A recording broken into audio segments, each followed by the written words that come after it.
हाँ तो प्यारे बच्चे, गुड मॉर्निंग। उम्मीद करता हूँ आप सब अच्छे और स्वस्थ होंगे। तो इस वीडियो में हम लोग देखने जा रहे हैं यूज ऑफ यूज्ड टू का प्रयोग। ठीक है, तो देखिए यूज्ड टू का प्रयोग जो होता है प्यारे बच्चे, यूज्ड टू का जो यूज होता है वो पास्ट हैबिट को दिखाने के लिए किया जाता है। पास्ट हैबिट, ठीक है। पास्ट हैबिट का मतलब कि भूतकाल की आदत को दिखाने के लिए जो है कि यूज्ड टू का प्रयोग किया जाता है। ठीक, ध्यान दीजिएगा, हमने ये कहा है कि यूज टू का प्रयोग भूतकाल की आदत को दिखाने के लिए किया जाता है। ठीक है, तो अब भूतकाल की आदत को दिखाने के लिए यूज्ड टू का प्रयोग किया जाता है प्यारे बच्चे। ठीक है, तो कहने का तात्पर्य है कि हाँ तो प्यारे बच्चे ध्यान दीजिएगा, तो देखिए कह रहा है कि यूज टू का प्रयोग पास्ट हैबिट यानी भूतकाल की आदत को दिखाने के लिए किया जाता है।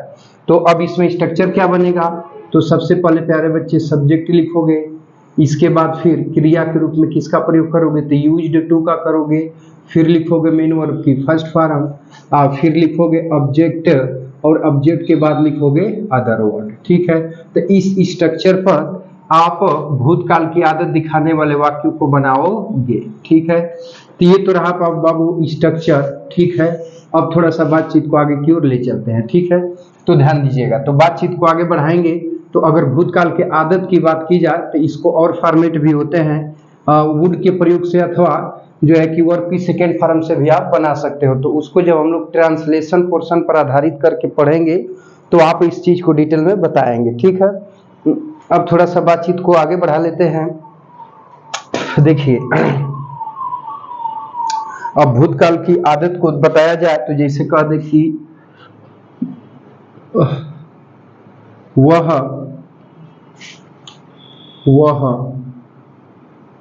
शराब, देखिए ध्यान दीजिए, कह दे कि वह शराब पीता था, वह शराब पीता था।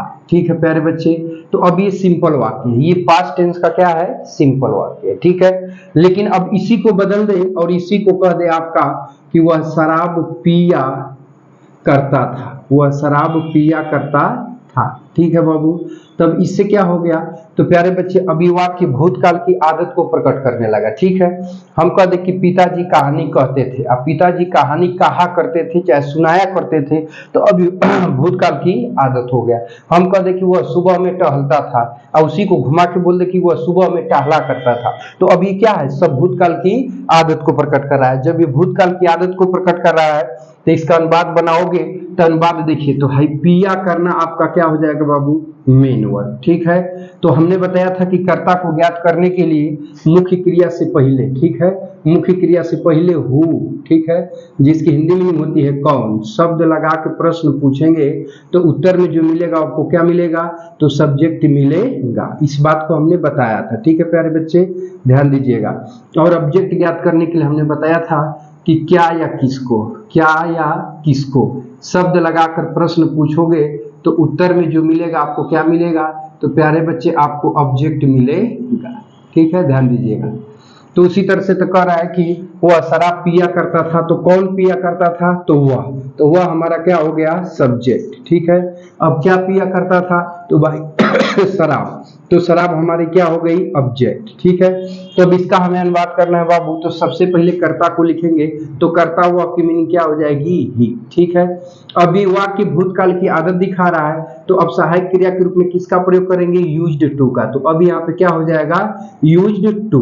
ठीक है, अब मेन वर्ब की फर्स्ट फॉर्म, तो मेन वर्ब क्या है, पीना, तो पीना की अंग्रेजी क्या होती है, ड्रिंक, अब इसका फर्स्ट फॉर्म ड्रिंक लिखकर छोड़ देंगे। ठीक है, अब क्या बच गया बाबू, शराब, तो शराब की मीनिंग क्या हो जाएगी, वाई। अब कुछ नहीं बचा, यहाँ पे लगा देंगे फुल स्टॉप। समझ आई बातचीत, नोट करो तो फिर बातचीत को आगे की तरफ बढ़ाते हैं। ठीक है, चलो आगे बढ़ते हैं बाबू, ध्यान से समझना। एक और सेंटेंस लिखते हैं,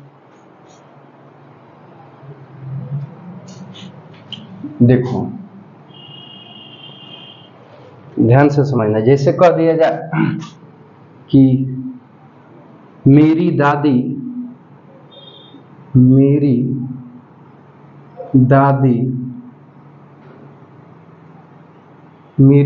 मुझे मुझे कहानियाँ,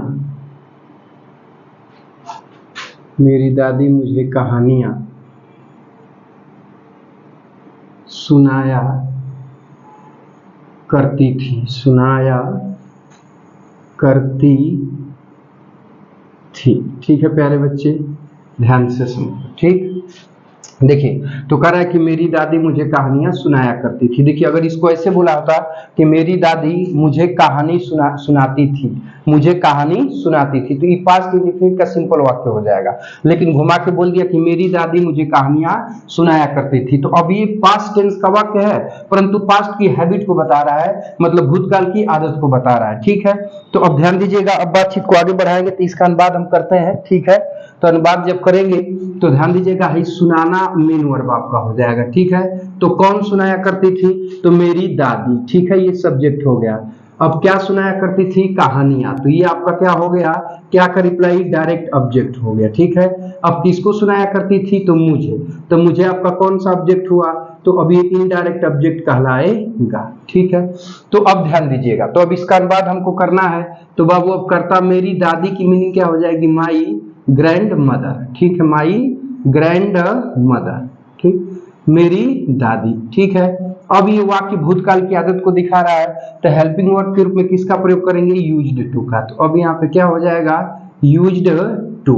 ठीक है, अब सुनाना के अंग्रेजी बाबू कहना के सेंस में लिया जाता है, तो टेल माने का हो जाएगा, सुनाना। ठीक है, अब दो ऑब्जेक्ट है, मुझे और कहानियां, तो अगर किसी वाक्य में दो ऑब्जेक्ट लिखे हो तो पहले बाबू सजीव को लिखते हैं, बाद में निर्जीव को। तो सजीव मुझे की अंग्रेजी क्या हो जाएगी, मी, क्या हो जाएगी, मी, और कहानियां की मीनिंग क्या हो जाएगी, स्टोरी, स्टोरीज माने कहानियां। बस यहाँ लगा लेंगे फुल स्टॉप। समझ आई बात, ठीक है, इतना नोट करो तो बातचीत को आगे बढ़ाते हैं। ठीक है, हाँ तो प्यारे बच्चे ध्यान दीजिएगा, अब बातचीत को आगे बढ़ाते हैं। ठीक है, नहीं समझ आया, एक और बता दे, चलो समझ लो फिर से, देखो देखो भाई फिर से समझ लीजिए।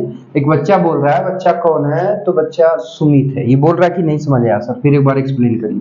देखो बाबू, कह रहा है कि मेरी दादी मुझे कहानियां सुनाया करती थी, तो देखो बाबू भाई सुनाना आपका मेन वर्ब हो गया। ठीक है, तो मेन वर्ब से पहले कौन शब्द लगा के प्रश्न पूछोगे तो उत्तर में जो मिलेगा वो क्या मिलेगा, सब्जेक्ट। और क्या या किसको शब्द मेन वर्ब से पहले लगा के प्रश्न पूछोगे तो उत्तर में क्या मिलेगा, ऑब्जेक्ट। तो कह रहा है कि मेरी दादी मुझे कहानियां सुनाया करती थी। ठीक है, तो अब ये सुनाना मेन वर्ब, तो कौन सुनाया करती थी, मेरी दादी। क्या सुनाया करती थी, कहानियां, तो क्या का रिप्लाई डायरेक्ट ऑब्जेक्ट होता है, किसको सुनाया करती थी, तो मुझे।